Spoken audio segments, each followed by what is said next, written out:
All right, Tuesday night, the 31st of March, and we're back up working on the 76 TR6 project tonight in Les's shop. And I'm trying to encourage Les to do what I do and do a power hour when you can, so if he can. So instead of sitting in front of the TV having a cup of tea, Les has brought his tea up here, and I'm happy to come along for an hour or two and give him a hand to continue to take this car apart. So I think what we're going to do today is we're going to continue on the interior strip. So I think Les is going to take off the door panels, so the window winders and the door cranks, or door handles. We'll take those panels off. This one is just hanging on here, and it's just being a pain in the butt, so we'll want to get that off and get rid of that. I think what I'll do is I'll start working on trying to remove some gauges. Obviously that dash is not savable, but we'll try to get the gauges out of the car anyway, and eventually get the bottom of that windscreen off. All right, how are you tonight? Lovely. Sweet pea? Lovely. You're gonna be on my your winter jacket on. It's not that cold. I'm in my shorts, and you got your winter jacket on. Well, you've got extra body fat more than me. Sort of similar to a Are you calling me whale. Are you calling me fat? Whales have blubber. So my job tonight is going to be to start removing the gauges. I can pretty much do this blindfolded by now.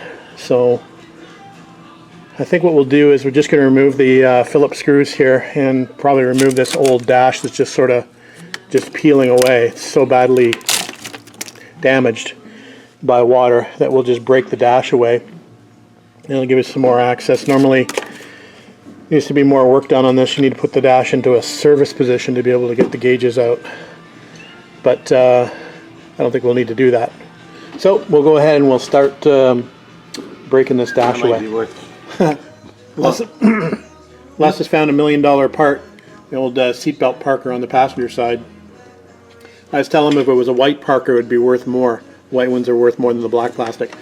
Anyway, so we're taking the easy way on getting the center part of this dash out. I mean, that's pretty much just toast, that dash. So anyway, I'll unhook those connections and we'll take the small gauges out.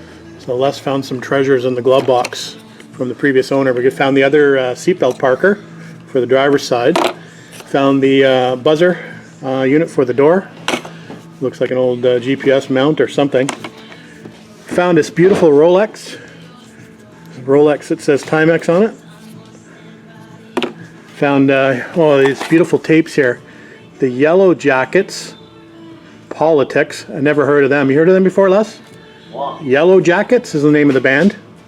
Never heard of them. Jackson Brown, Running on Empty, but it is definitely running on empty. I think that one. And then we got Lyle Mays, Street Dreams. No idea who Lyle Mays is. And then we got some. Oh, look, Les, you got some glasses, some Ray-Bans for driving and looking cool. So it's good. And then you found a couple of old keychains, a couple of an old adjustable wrench. So who drove the 93 car for AC Delco in NASCAR way back in the day? Anybody tell me? Doesn't say. All right, so there's a bunch of treasure there, Les. Yeah, extra spark plug, looks like some stereo knobs in there. Oh, and he's got some, it looks like 50 cents in there. He's rich. All right, so check out that wiring mess with the Moretz on it. So obviously somebody had some issues wiring stuff properly. So hopefully don't find too much other stuff like that in the car. A lot of people will blame Lucas Electronics, but a lot of times it's actually the previous owners or the owners of the cars that do stupid things. There's another new discovery. So these are the door panels, and the guy has used linoleum tiles, pink linoleum tiles, for the backer plate on this door panel. Can you believe that? Never seen that before. That's good for a laugh. Maybe we should keep those, Les, and hang them up on your wall.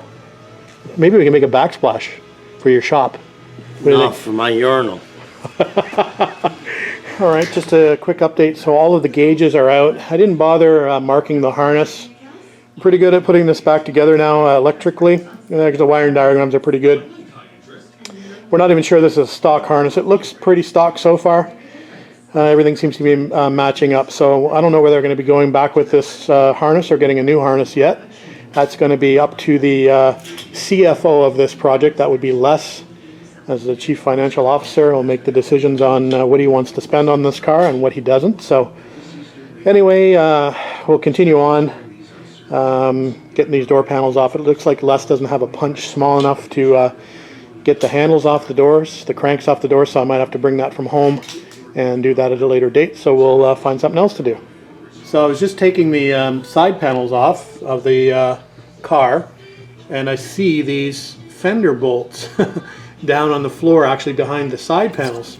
So I thought, that's kind of odd. So I did some investigation. I was just showing Les. If you look over here, Les, shine the light. So missing, you got basically one bolt holding this fender on at the front.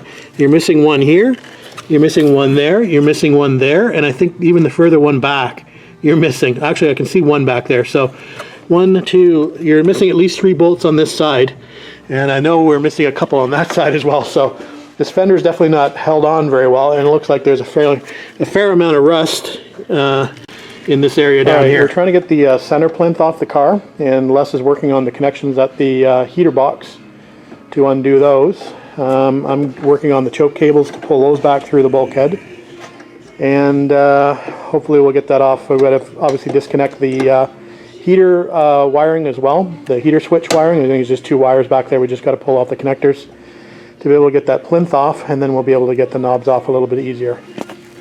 All right, just coming up to 10 p.m. I think we got here around 8 or so.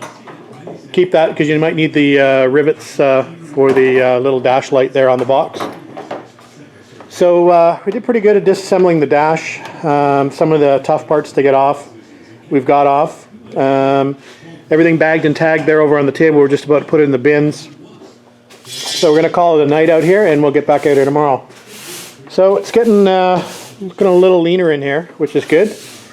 When we come back, we'll finish getting that center console off. We'll get the door panels off. We just need to find a punch that I can get those pins out. Les doesn't have something that's small enough to do that. We'll get the steering wheel out, steering column out, and we'll get the metal dash out.